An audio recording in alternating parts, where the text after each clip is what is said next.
Now, how many of you have never heard of the concept positivism?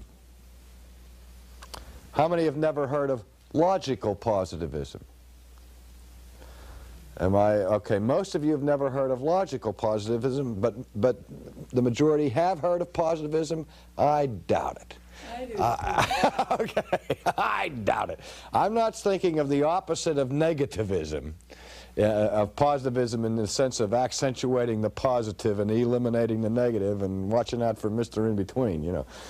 I'm talking about a philosophical movement called positivism. How many have never heard of that?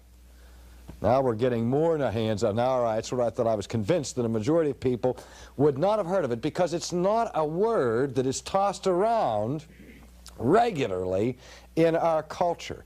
But it is a movement that has its roots in the 19th century in Europe that has had an enormous impact in the shaping of the culture in which we live today.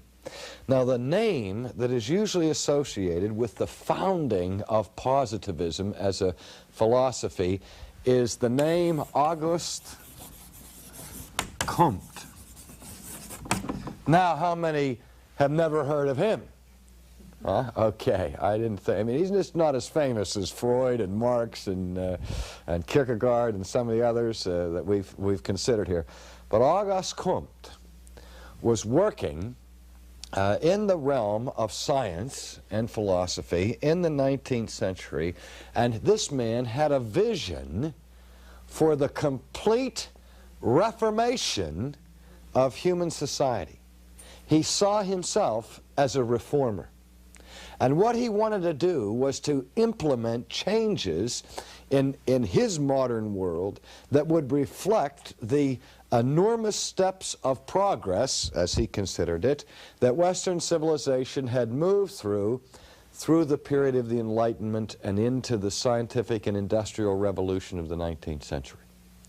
He wanted to see all of society transformed by a new kind of philosophy that would be brought about by what Comte called the dominance of scientific knowledge. He wanted to see a culture and a society established scientifically rather than philosophically or theologically, but to apply the new advances that the scientific revolution had brought about for Western man. Now, I'm going to erase his name now and go back to the principal problem that ties all of these philosophical systems together that we're considering now. If you recall, when we lectured on secularism, that I talked about the difference between the eternal realm and the temporal realm. The fact that the key point of secularism is that man must live his life in the now, that we have no access, no point of entry to the eternal transcendent realm. Now, I draw this double line across the board to indicate the barrier that exists between the eternal up here, or the transcendent realm, the realm where we put God, and down here is the realm of time and space. Now we can look at this a little bit further. We mentioned that the ancient problem of philosophy that thinkers have wrestled with throughout history is how do we make sense out of all the particulars that we encounter in our life. We see dogs, we see trees, we see kangaroos, we see rivers, we see rocks, we see hills, we see people. And you have all of these particular entities that appear before us in this world of space and time. And what we call those things are phenomena. Phenomena. A phenomena is a data bit, a unit of experience that we perceive, that we observe. The word for phenomenon, or the plural phenomena, has to do with things that we can basically see, okay? That appear to our senses. And so in this world down here, you have all these little bits of diversity. Animal, vegetable, mineral, and all the rest. All of the diversity that makes up this world. Now the question of ancient philosophy was what? How does this all fit together? Is there anything that unifies the individual particular bits or the phenomena of the world that we experience? Okay. Now, historically, we sought to harmonize or unify all of these data bits by pointing to some kind of transcendent point of unity or unification. And for the Christian, what is that one being that makes sense and integrates and coalesces all of the different pieces of phenomena? God is the creator. God, okay? So that the theological answer to sense and coherence is established by the doctrine or the existence of God. Philosophy tried to establish some point of reference. That is, if you weren't theologically inclined, philosophy could seek it in some kind of abstract principle like reason, or mind, or whatever. And the quest for ultimate truth above this line we called in philosophy the science of what? Do you remember? This is the physical realm, the realm that we can measure, the realm that we can see and taste and touch and hear. Aha! So that that realm which goes beyond or above the physical realm we called what again? Metaphysical. So that metaphysics was a philosophical attempt to bring sense and coherence out of all of the disparate pieces of this world. All right? Now, this is just so far a review of what we've basically been talking about. And we're going to see this again in our next session when we consider pluralism as an ism in our society. But now, for Comte, what he is saying is that there is a natural law, not only that governs planetary motions or gravity or how seeds germinate in the earth, but there's also a natural law of society. And just as in the evolution, in the biological sciences, is a movement from the simple to the complex, a movement from the simplistic to the mature, so there are laws at work in the development of society, and that man is going through stages in his own societal progress. And that man goes through infancy, and then through adolescence, and then he reaches his adult phase of maturity. And that's not only true of individuals, says Comte, but it's also true of cultures and society. And his sweeping panoramic view of Western history is that mankind has gone through these three stages of development. The first stage, or the infantile stage, is where people seek a theological or religious answer to the meaning of life. So that in the early development of Western civilization, religion dominates the shaping of culture, because man superstitiously attributes the unifying force to his world to the person of God. But then as man begins to grow up and passes through this earlier stage of infancy and moves into adolescence and becomes a little bit more sophisticated, Then he moves away from religion and theology and moves into the state of philosophy, into the metaphysical stage, where now he has a more complex, more abstract system of reason or whatever that is above the line. But he only reaches adulthood when he recognizes, with maturity, that the world is to be understood not by religion or by philosophy, but by science. And so we need a new society established on the basis of science rather than religion or philosophy. Now, he shared the skepticism of some other thinkers earlier than he, that this whole realm up here, above the line, is unknowable.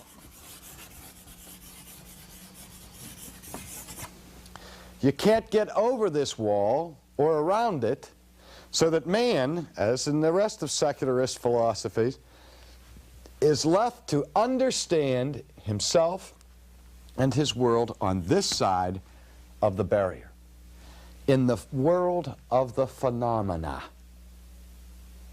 the world of the particulars, the world of diversity. There is no una to the universe. Remember the word universe? Combination of unity and what? Diversity. And so that the classical model was that all of the diversity of this world is unified ultimately in God or in some abstract principle. Not for Comte. There is only diversity, no unity. Science busies itself and considers simply the particulars of this world. And he said, incidentally, that there is only one absolute principle. There are no universals. This is the universal realm. No universals save one. There is no absolutes save one. The only absolute, he said, was that everything is relative. Everything is relative. So he is absolutely saying that are absolutely no absolutes, except the absolute that there are absolutely no absolutes. Everything is relative. Okay? Now, this man tried to translate this into a workable religion as such. He tried to establish what he called the religion of humanity. And in London, in Chapelgate, for example, in the middle of the 19th century, the positivists who rallied around Comte built what was called the Positivist Temple. Thomas Huxley, who was involved in some of this, responded to Comte's philosophy by saying what he has given Western civilization is simply Catholicism minus Christianity. That was a sort of a summary dismissal of Comte's new religion by Thomas Huxley. He called it Catholicism minus Christianity. Religion without God, see. It is a religion based upon science and the scientific control of our environment with man at the center. Well, as I said at the beginning, most of us have not even heard of Auguste Comte. He tends to be obscure to the general population, although he must be studied if somebody's a technical scholar in the field of the history of philosophy. But as I mentioned, his impact went way beyond his own personal version of what positivism should look like. In fact, one of the dominant forces early on in the 20th century in the realm of philosophy is another school of thought that builds upon the 19th century foundation of positivism, only gets a little more sophisticated, and it is called logical positivism,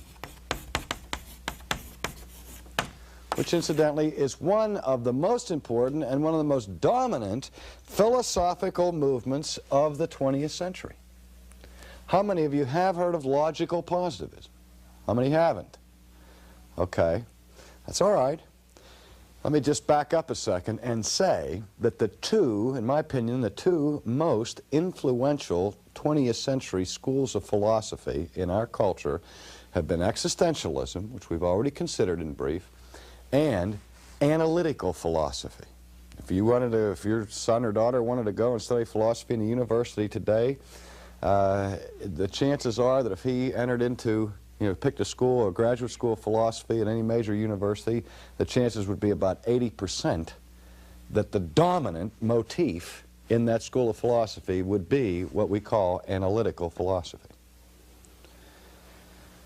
So analytical philosophy has been a dominant force. Now, analytical philosophy is not the same thing as logical positivism, but it is the outgrowth of logical positivism. It stands in a direct historical line to logical positivism, which in turn goes back to the positivism of the 19th century. Logical positivism emerged as a philosophical force in this world largely in the 30s and 40s. It had its roots in a group of thinkers who banded together in Vienna in the 1920s. And this group was simply called the Vienna Circle. The Vienna Circle. It's an incredible thing in the history of philosophy how little schools of thought, very closely knit groups, can have an unbelievable impact. Last time when we looked at pragmatism, I talked about the metaphysical club at Harvard that included Pierce and James and Oliver Wendell Holmes, just a couple of guys, and they changed the shape of modern society. You go back to Athens and think of the relationship between four men that were very closely interconnected. Socrates, whose disciple was Plato, whose disciple was Aristotle, whose chief disciple and most famous was Alexander the Great. Those four men. In any case, it's interesting to see in the history of philosophy how little groups like this can expand and just have enormous impact on civilization. Well, the Vienna Circle was a group of mathematicians and scientists who held as a goal the elimination of metaphysics and theology from any influence on culture. They were after both theology and philosophy. They wanted to free science altogether from any dependency on philosophical systems and let science reign supreme. They were convinced that the issue of the existence of God, looked at from a scientific perspective, was a waste of time. In other words, you had debates between theists and atheists, people who thought they could prove the existence of God and people who thought they could disprove the existence of God.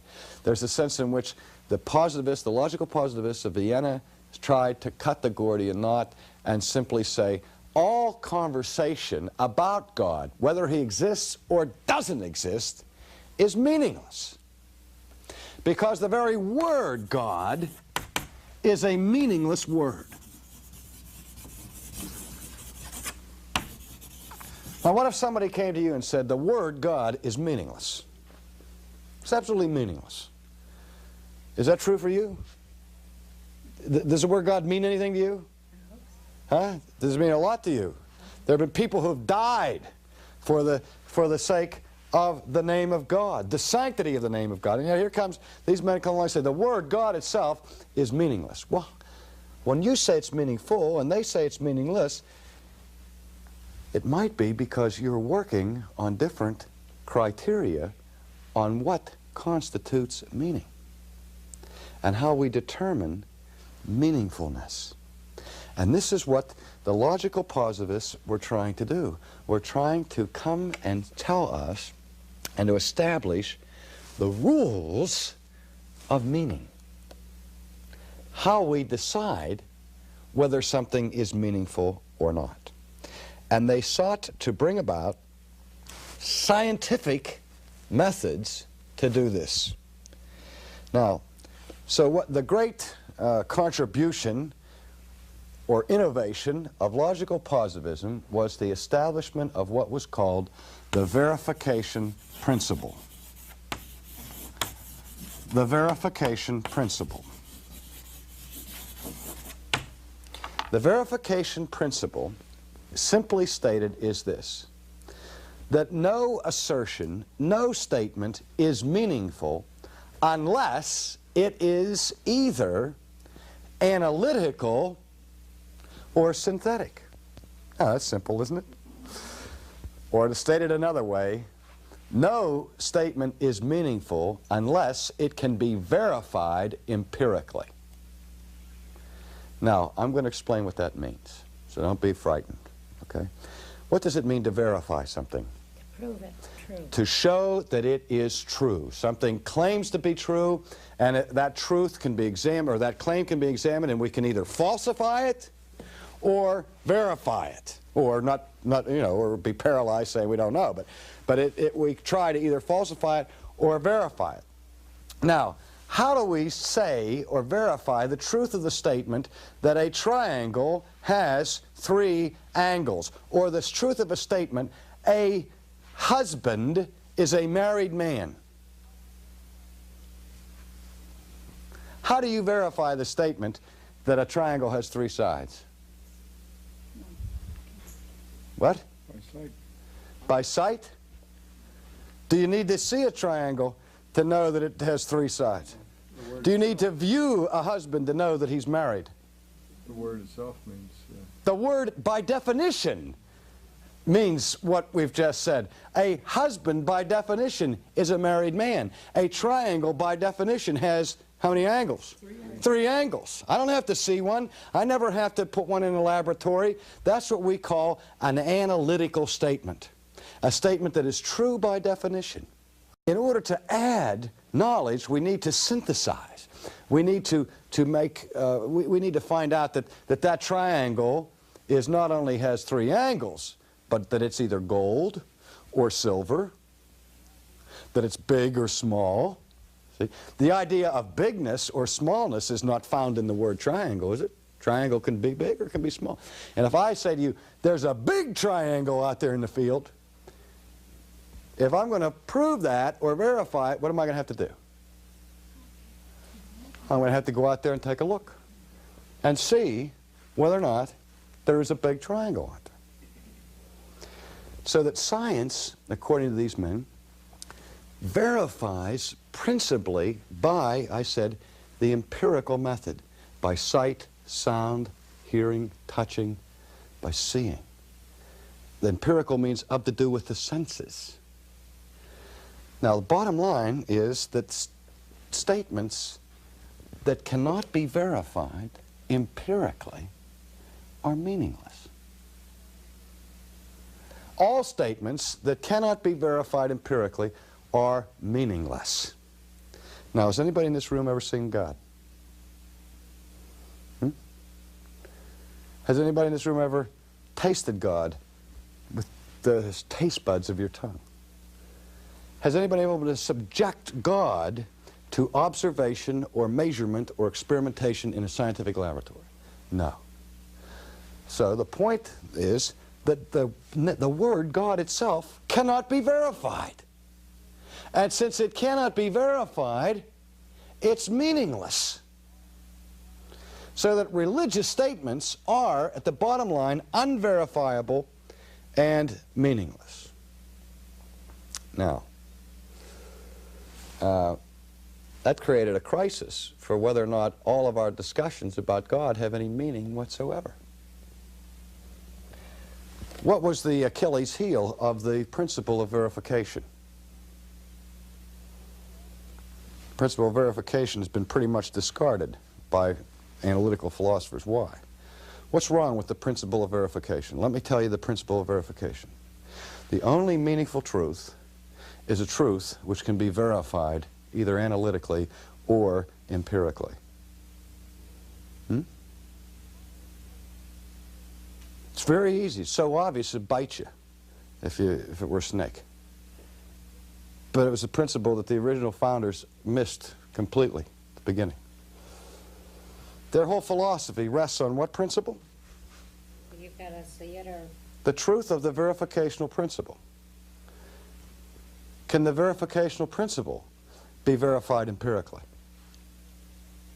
Is the verificational principle analytically true? If a guy stands up and said, the only thing that is true is that which can be verified empirically, can he now verify his statement that the only thing that is true is that which can be verified empirically? No, he can't verify that empirically. It's an utterly gratuitous rule. Now remember, they're trying to rewrite the rules of meaning. And if you apply their own rules of meaning to the new rules of meaning that they have foisted upon the public, that rule of meaning collapses. And later philosophers saw that. But, dear friends, don't make any mistake that the impact of that kind of thinking has been enormous to our culture. So that we've seen a whole generation of theologians going through the terrible crisis of whether or not any statements about God are meaningful, or whether or not they're just simply emotive, that is, saying something about you and your emotional makeup rather than that which is scientific. What positivism does is that it divorces science from the whole realm of truth. And trying to make it an independent thing, it cuts science itself from its very foundation and its very roots. Okay? You want to have a universe without union. See? Where you're left in a sea of diversity with no possible foundation for meaning. It cuts you off from meaning. That's an awfully heavy price to pay to grow up.